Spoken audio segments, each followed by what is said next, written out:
যে আরেকজনকে উঁচু স্থানে নিয়ে যাওয়ার জন্য আমরা সংকীর্ণ হব অথবা আমরা সংশয়ে পরিচয় দিব। বাংলাদেশের কিছু রাজনৈতিক দল আছেন, আমি তাদের বলতে চাই না, কিন্তু তারাও নিজেরা সংশয়ের মধ্যে থাকেন। যেমন কোনো সময় মনে করেন শহীদ মিনারে যাওয়াটা হয়তো আমাদের কিভাবে যাই, এটা তো যাওয়া যায় না, স্মৃতিসৌধে যাওয়া যায় না।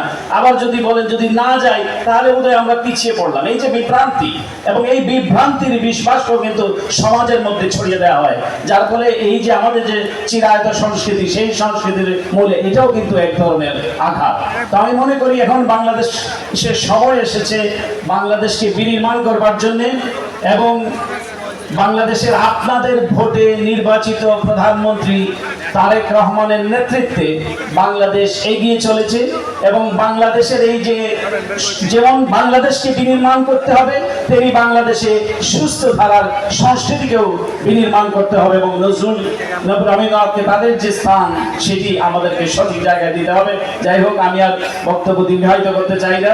আজকের এই অনুষ্ঠান এবং যারা রাষ্ট্রীয়ভাবে যে সরকার যে এই অনুষ্ঠানের আয়োজন করেছেন, আপনারা যে সকলে সেখানে সমবেত হয়েছেন, বিশেষ করে এই এলাকার আপনাদের জননী নন্দিত প্রতিনিধি রেজাউল করিম এবং যে স্থানীয় প্রশাসন, তারা যে সুনিপুণভাবে অনুষ্ঠানটি আয়োজন করছেন, সেই জন্য বিনম্র শ্রদ্ধা জানাচ্ছি।